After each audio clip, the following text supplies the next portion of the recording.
Hey, what is up, YouTube? So anyways, if you guys are new to the channel, I'm Jim. I married a Filipina. I got some issues going on. So anyways, I contacted a subscriber that's been trying to hit me up, and I'm not going to give you his name. And like I said, I was getting a lot of emails, and I'm getting a few people too on Messenger. I just can't get back to them. I'm sorry. One day I can. I've just been real busy, but I got back to this one guy. He kept hitting me up, and I'm glad I did.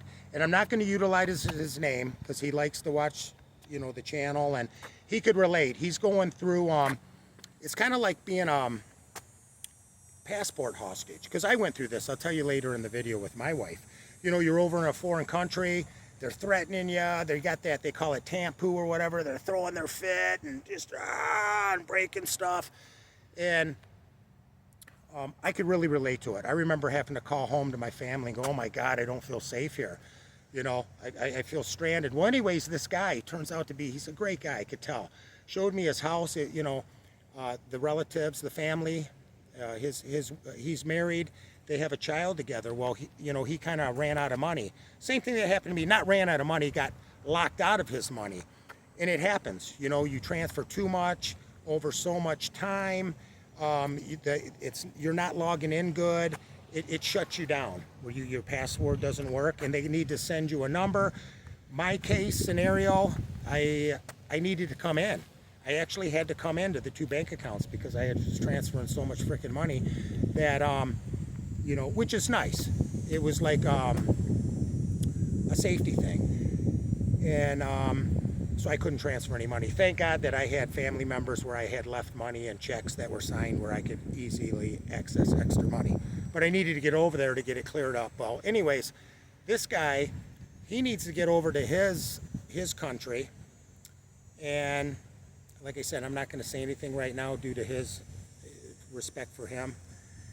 But I could relate. I could see it in his eyes. He showed me this beautiful house he built, and, the family members taking advantage, kind of holding him hostage, got his passport, this and that. And they basically said if he leaves, he's afraid that they're going to say some crooked stuff where they won't allow him back in the country where he could see his kid. And this is happening all the time, guys and gals, whatever.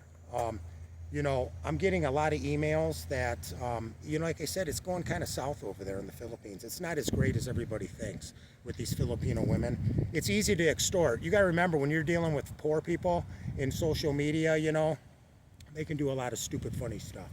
So anyways, I'm going to be back in contact with him. I'm going to try to talk to him tonight. If not, we can talk in the morning before work. And that's how I got a hold of him. I get to the job site a little bit early and I started talking to him. But so anyways, that's about as far as the conversation went, because I had to go back to work, where he really feels threatened, and he's scared. And I don't blame him, because I remember a time when I was over there and my wife pulled this crap. And you got to remember, and the only reason I'm saying this is you're in a foreign country, and she's screaming and saying, this isn't your house. And I'm like, thanks, you finally said it. You're right, this isn't my house. I'm married to you, got married here on the property, but I don't own shit. Which was fine. And I said, that's fine. Where's my passport that you had, and where's my wallet so I can get my cards and my money and I can get home? And obviously I didn't get them that night. I had to go down the road, borrow money from a friend, Filipino friend, and let it cool off. And then obviously it's like the next day with Filipinas, everything just, it's like nothing happened. They don't want to talk about it. Nothing happened. Everything is like good as gold. But for us foreigners, it's not, because you're like, wow, she got that mad this time. And don't get me wrong, I've gotten mad over there, but it's because of a lot of their shit, dealing with the neighbors, this and that. Well, it's a bad feeling. I'll never forget that. Being stranded, hopeless, no money. Got to go to first I went to the Sorry store and had to get credit. I remember, shit, I'm going to sit down, get credit, get a beer, San Miguel. And then I walk back and I'm filming it, and even the kids, you get the kids involved. And I used to bitch. I'm like, look, don't be doing this stuff in front of the kids. They don't need this. But that's how the culture is. I was warned. I have a buddy that's down in Dumaguete too, and they lived in America. I'm not going to say what state. Beautiful state, sunny state. expensive.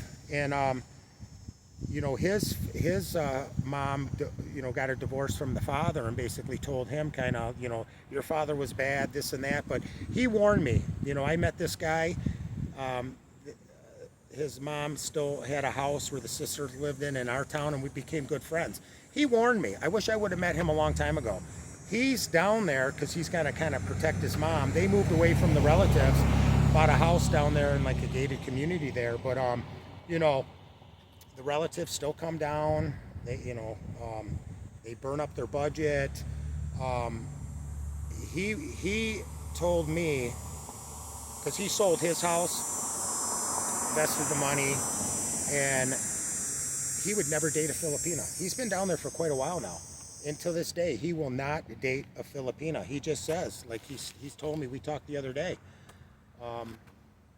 And I believe him. I really, really believe him now. Before I could relate, and I'm like, yeah, but now I truly believe him. And like I said, and he says, nothing changes. The jealousy, you're just screwed. Majority of them, I want to say, I mean, I don't know, but like you know, 90% of the Filipinos, if you're dealing with the family, you're down there, it starts off good, but give it a few years. It might take 4 or 5 years, especially when that money, if they want something and you can't do it, and then they ask again, maybe they need a new fishing boat or they need this, and you keep saying no, it turns sour very quick. It turns sour very, very quick, you know.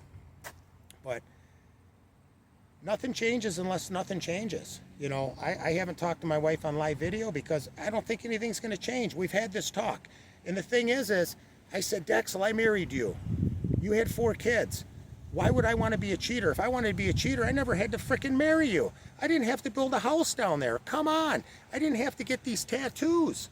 But that's what you're dealing with. You're dealing with a frickin' child. You know? Now I just laugh because you know what? I mean, I miss the kids, but you know what? I've been through this crap before. You know, she thinks this isn't the first time. I canceled 2 weddings here. In the last one, you know, I had stepkids, you know, and you move on if you have to. It'd be great to have it to work out, but how, if I don't feel safe in the Philippines anymore around her, if she doesn't have my back, then what do I have over there in the Philippines? Come on. You know, I got many, many stories. The control, you know, holding the passport, you know, who wants to live like that? And, you know, you got to put your passport somewhere. What do? Hide it? I felt that, you know, look, we get married. What happens if I have a heart attack or something goofy happens and I can't talk, or a stroke? You need to get to my wallet, my passport, so you can access money or something. You know, I don't want to hide it because I know I'm going to get that in the comments. People are going to say, oh, you keep it. No. What happens if something happens? They got to access it. You have a stroke and you can't talk. Because I know how the Philippines are. Especially if you're a foreigner and you go to the hospital, you're going to pay cash. They ain't even going to let you in. You are not going to get into that room and they're going to do service on you if you don't have cash. Guaranteed. I've already been through it. I already know. And the stepson's Filipino, and they'll actually get them in. But if you're an American, you're not getting in if you have no money. You're not getting in. They'll leave you out there until you show money. So anyways, yeah, talking to this guy I met this morning, great guy too. I'm kind of excited to get back in touch with him because, you know, I can relate, you know. I got so many emails, I just can't answer everybody back. It's very goofy over there. Very, very goofy. So for any of you that are going over there and you're dating, you know, I got another good story too. I got a guy that lives right down the street from me. And we met. We flew on the same plane. It comes to find out he lives right down the road from me. He meets this Filipina, and he's a lot younger. Maybe he's 32 now, 33. And I'm not going to give up his name. And we just communicated not too long ago.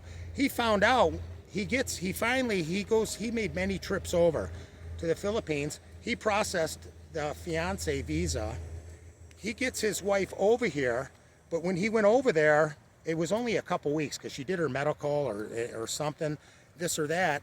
Well, he comes over, and then he's got to get, he goes to the doctors and gets blood work done and all this, and they come back and they told him that he had a sexually transmitted disease that he didn't know he had.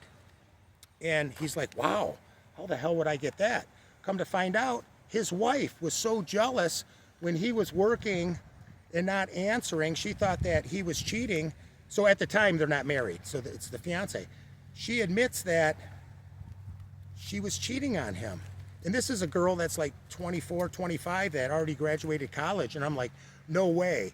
And I remember when he contacted me and we talked, so how hurt he was.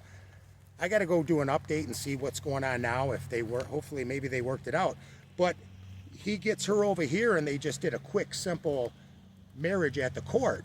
And then he goes and he waits, and then he gets his blood work done. So they get married here, and then weeks later he gets his blood work back, and then he finds out that he's got a sexually transmitted disease. Oh my God. You know, come on. Like I said, I got a lot of freaking emails I got to answer to, and there's some good, but majority of them, 90% of them are all bad. And it's over jealousy. Jealousy. The Filipinas get so jealous. So, like I said, stay tuned. I'm going to be going over to, I'm not going to say which country, but obviously it's not going to be the Philippines. And I'll be going over there pretty soon because I want to go and take a vacation and blog and do some fun stuff, you know. That's why I'm trying to stay in shape, doing a lot of running, exercising, because there's going to be a lot of walking over there, and I'm going to be in the heat. So anyways, you guys, thanks for watching. I appreciate all the comments. I try to answer them all, but it's going to take time, man. I'm getting so many. So just bear with me if I miss your comment. Eventually I can get to it, or maybe on the next video. So anyways, see you soon. Thank you.